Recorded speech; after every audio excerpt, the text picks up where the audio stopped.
Hayya assalamualaikum warahmatullahi wabarakatuh. Ilmaan Oromoo shamaa harka fuunee akkam jirtu fayyaa keessanii baay'ee qorraa miti simbiraas yeroo kana egaa biyyee namaa biyya keessattuu biyya arabaa baay'ee tokko qorraa jirti. Akkasuma egaa roobatu jira, qilleensi isaan qorraa, wanti hundinuu dalagaanis qaqabbanaa, jireenyis qaqabbanaa wayiiti qoqorree jira jechuudha. Ani waan na ajaa'ibee haala gidduu kana qabbana biyya kanaa ilaalee waan baay'eetu natti dhaga'ame, waan baay'eetu na ajaa'ibee akkamitti akkas taane yookaan akkamitti akkanatti yaanne yookaan immoo waan kanarraa maaliif waan hubanne waan jiru wayiin natti dhaga'ame. Maa inni beektu biyya namaa kana keessatti keessattuu biyyi guddatanii biyyi qabbanaan beekamtuudha sun haa qabbanooftu malee haa qorritu malee qabbanuma sanatu immoo jireenyaaf ta'aadha, ittiin wal baramaadha, wama hundayyuu jireenyaaf inuma ta'a. Ichisin ta'amaa qabbanaa malee qabbanuma sana keessa jireenyi bareedaadha, haaluma bareedaa jiraatama. Garuu biyya arabaa kana keessatti yeroo gubni isaa sadarkaa onnee si dhaabuutti, sadarkaa dhiinni kee kun danfitee dadhabde dhiinnumti kan keessi yaa'utti, hafuurri si citee ati gufuutti deemtutti guba. Yeroo sanallee dalagoonni ulfaata kan miidhamullee ni jira. Yeroo qabbanatti deebi'es qabbanni isaa qaama si cabsee yoo faasila dhukkuba xiqqoo tokko garaa keessaa qaama keessaa qabaattee dhukkuba sitti kaasee of si jibbisiisee of akkasitti si galchee jireenya akkasii kana jiraatta jechuudha. Yeroo kaan gubaa himatta, yeroo kaan qabbana himatta. Yeroo kamuu ati wama himataa teessa, cinqamaa teessa, rahaan qabdu jechuudha. Haara galfiin qabdu rakkisaadha yeroo kamittuu jechuudha. Keessumattuu nama onnaaf buluuf yeroo qabbanni isaas ho'isaas rakkoo guddaadha jechuudha. Kanuma keessaa immoo yeroo as ho'a osoo hin jenne, yeroo qabbanaas qabbana osoo hin jenne dalagachuudhaaf, jijjiiramuudhaaf, yoo hojii dhabne yoo mana hojii argadhaadhaaf, yoo arganne yoo mana hojjedhe kana godhaadhaaf, wayi hojiin kun dirqan harkaa baati, wayi diqqan hojii kanarraa hariyama, diqqa waa ta'ee hojii kanarraa dhabaa jennee baay'ee cinqabna, baay'ee yaanna jechuudha. Garuu maaf biyya keenya keessatti akkanatti yaaduun nu dhibe? Maaf yeroo roobaa rooba keessa, yeroo ho'aa ho'a keessa ho'iin jiruuyyuu biyya qabbanaa, biyya qilleensi isaa raahaa qabu, biyya yoo barbaade isaatii barbaadetti bakkee teessu, biyya isaatii barbaadetti bakkee buluu dandeessu, biyya qabbanni isaa daangaa darbee hin miine, biyya isa as hin miine kana keessatti jijjiiramuu maa dadhabne? Maa hojjechuun nu dhibe? Kuni anaaf gaaffii kiyya isa guddaadha. Nama hundattuu gaaffii ta'uu qaba. Dhugaadha. Tarii haalli nageenyaa si rakkisuu danda'a. Dhugaadha, carraan tokko tokko biyya keessatti sii ta'uu dhiisuu danda'a.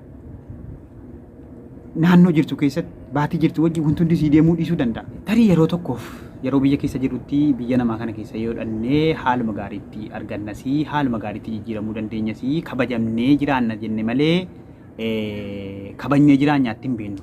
Baay'een keenya akka kiyyatti akka mataa kiyyaatti dhugaa dubbachuuf keessumattuu raqaadhaan biyyoota namaaf yoo deemte tarii kabajaadhaan jiraatte si kabajamee jiraataatti hin beeka malee dhattee nama kabajjee dhattee nama gabbartee yookaan nama jala hojjettee hojii fokkataatis rooba keessas qabbana keessas jedhee yaanne ka'u namni marti akkanatti yaaduu danda'a, akkasitti fudhachuus hin danda'a.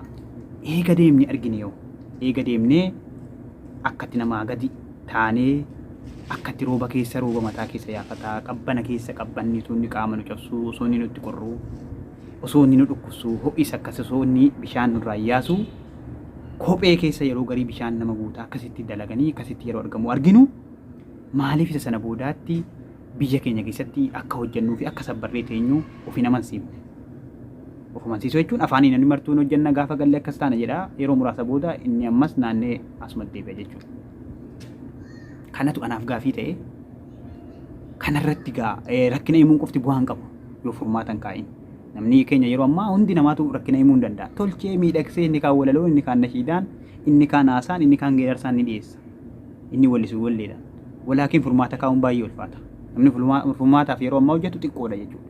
Furmaatatti yoo addeebinee mee yeroo tokkoof warri galles gaafa biyya keenyatti gallee haa obsinu, yoo rakkinne isaa obsinu, yoo bakka dur jirurraa gadi buunee gaafa biyya jijjiiratte qilleensa jijjiiratte tarii qaamni keessa gabbuu danda'a, borsaan keessis qannasuu danda'a, wama hundaaniyyuu dhageettii qabdu yookaan jaalala biraa qabdu iyyuu gabbuu danda'a. Yeroo tokkoof obsinee baatuma muraasaaf yoo rakkoo ta'es dandeenye, yoo yeroo hongee sanas dandeenye, yoo yeroo qabbanaa ta'es qabbannuun qilleensi waa'ee qilleensaatti biyyi keenya dhibbarraan dhibbatti bareedaadha, waa walitti himuu qabu. Yoo nageenyis dhiibbaa garaagaraa yoo jiraate illee obsinee wama hundayyuu obsanii dabarsanii maal asitti osoo arrabsamnu, osoo rakkoon meeqa nurratti godhamu, osoo waa meeqa jiru dabarsaa jirra malee eenyutu qanani'ee jiraataa jira. tokko darbee yoo jiraate malee mee yeroo tokkoof gaafa biyya keenya galli targaaggoofne waama biyya namaa kana mataa keessaa fuune oofsinee haateenyuun dhaamsa kiyyaa jechuudha. Amma waan sin ajaa'ibu rakkoon bakki jiru namni keenya gaafa biyya jiru yeroo isaa irra caalaa akkasuma fixaa oola. Namni karoorsee ganama waa kana dalagaa guyyaatti kana dalageen ooluu qabaa yookaan kan argadhee ooluun qaba jedhee yaadu tokko illee hin jiru muraasa jechuudha. Gaafa keessattuu yoo ta'e namuma fuudhe xiqqoo eega fuudheesichi waa hedduun na eeggataa ilmoo argachuu jira guddifachuu jira firatu jira keessummaa namatti deemaa ofii keessummaa deemuu jira kana dirqama na barbaachisa jedhee yaada malee waxxaatiin agasii yaadu. Warra akka keenyaa kun akkasuma jiraanna irra akkana jennee si yaannu namaaf dannuu qabna akkanuma jiraanna jechuudha. Gaafa biyyaa ba'e garuu hinda'umii isa ijoolleetu irra akka nama mana qabu akka nama ilmaan jiraachisutti yoo dalagaa guyyaa tokko dhabe cinqamee garana barbaadee hin tuffadhu birrii meeqallee taatu jedhee deemee dalagaa isii argatellee kana baasuun qaba kana ol kaachuun qaba jedhee karoorsa jechuudha. Maali yoo biyyatti akkana karoorsine maal rakkoo qaba? Akkuma sitti ganama subiin kaanee hojii barbaanne hojii humnaa isa ta'u hojii fedhe isa ta'u hojjennee gallutti akkumas yoo roobni jiraate rooba keessas dalagaa yoo jiraate oo keessa dalannutti itti yaannee maan cinqama. Amma keessaa yoo gaafa biyya alaatii gale akka waan xurrataa bahee namni huccuu si'asii fudhatee dhufe uffatee beeklifsii si'asii galu si hawwitu walirra kaan hafatee kaan uffatee ciisa jechuudha. Ciisee isaatii booda ka'ee dhiqatee uffata isaa jijjiiratee olii gaddeema gaafa birritti harkaa dhumatti ammallee biyya namaa yaada jechuudha. Nama hagamtuu gaafa biyya galee lakki kana booda ciisuun qabu. Akkuma duraan karoorsaa turetti biyya namaatti dirqama ofirra godhee hojii kana socho'uun qaba jedhee karoorsaa buletti karoorfachuun qaba jedhee yeroodhaan rafee yeroon ganama ga'ee riskii barbaada. Argatu haa dhabu. Dhugaadha argatee tarii akka biyya kanatti keessachuu argatetti biyyatti argachuu dhabuu mala. Garuu nama hagamtuu muraasa nama hagamtuu waan kana godhuuf yaale nama hagamtuu immoo sochii godhe. Maal kanuma har'a siichuun biraa deebi'eetu barbaade lakkii isin dhufin ani yoo mana deebi'a jechaa jira bara. Yoomillee aga yoomiitti yeroo tokkoof rakkoon qabu akkas jennee biyya namaatti deddeebi'uun haa ta'u rakkoon qabu. Mee numti kun biyya namaa waggaa meeqa? Agam immoo waan akkasii kana jireenya akkasii kana jiraataa jedhamee tilmaamame. Fuulduratti akkam akka kanatti dhaloonni argamullee jijjiiramee biyya keessa taa'ee baratee biyya keessa taa'ee hojjeta. Namni bar biyya keessa taa'ee rakkuma xiqqoo si dhiqachuun barbaadu bara. Guyyaa tokkoof birrii dhabee ooluun barbaadu bara. Guyyaa tokkoof dafqee ooluun barbaadu bara. Guyyaa tokkoof dhoqqaa'ee ooluun barbaadu bara. Guyyaa tokkoof qabbana keessa dhaabachuun barbaadu bara. Guyyaa tokkoof ho'a keessa dhaabachuun barbaadu. Biyya namaa keessatti garuu waggaa 2-3 ho'a keessa dhaabata. Qabbana keessallee yeroo qabbanaa akkasii akkasuma harrafsamaa jiraata jechuudha. Biyya keenyatti guyyaa tokkotti harrafamee wadi jedhee yookiin namaa lola yookiin hojii argate dhiisee deema jechuudha. Maaliif kun? Maaliif wanni kun nu galuu dide? Maaliif waan kanatti yaaduu dhiifne? Haga yoomiitti akkasii biyya namaa deddeebi'aa ta'e? Yoomi guyyaa nuti itti yaadnee hojii uummachuu qabna jennee hojii uummanna. Namni tokko immoo yoo itti yaadee ofii mataa isaatii hojii uummatiin yoomillee nama hin ta'u namni nama jala fiigu jechuudha. Maaliif wanni nama jalaa gaafa nama sana harkaa waa dhaabbatte yookaan inni qaxxisi godhe qaxxisirraa jedha jechuudha jireenya waan ittiin wanni hundinuu jechuudha. Yoo ofii keetii uummatte ammootu waan takka illee jechuudha. Inumaayyuu itti jabaataa deemta jechuudha. Kanaaf waan kana irratti yaadnu jechuu barbaada. Wanni kun waan nama yaachisuu qabulleedha. Rakkachuun biyyaa ba'uun cinqamuun dalaguun qorruun ho'uun uuma hunda keessa darbuuf bareedaadha. Garuu itti deddeebi'uun baay'ee fokkata. Baay'ee ofillee nama jibbisiisa. Kanaaf yoo nuti warri ala baane kun deebinee taragaagomnee gallee biyya keenya teenyee sochoone warri biyyaallee taragaaga'ee ta'a jechuudha. Maal goonaa isa biyya achi abbee baaratti nammee biyya garaagaraatti dhaqee rakkatu maal goonaa kumanna inni hin argineedhaaf nuti hin agarre iyyuu ta'uu danda'amne.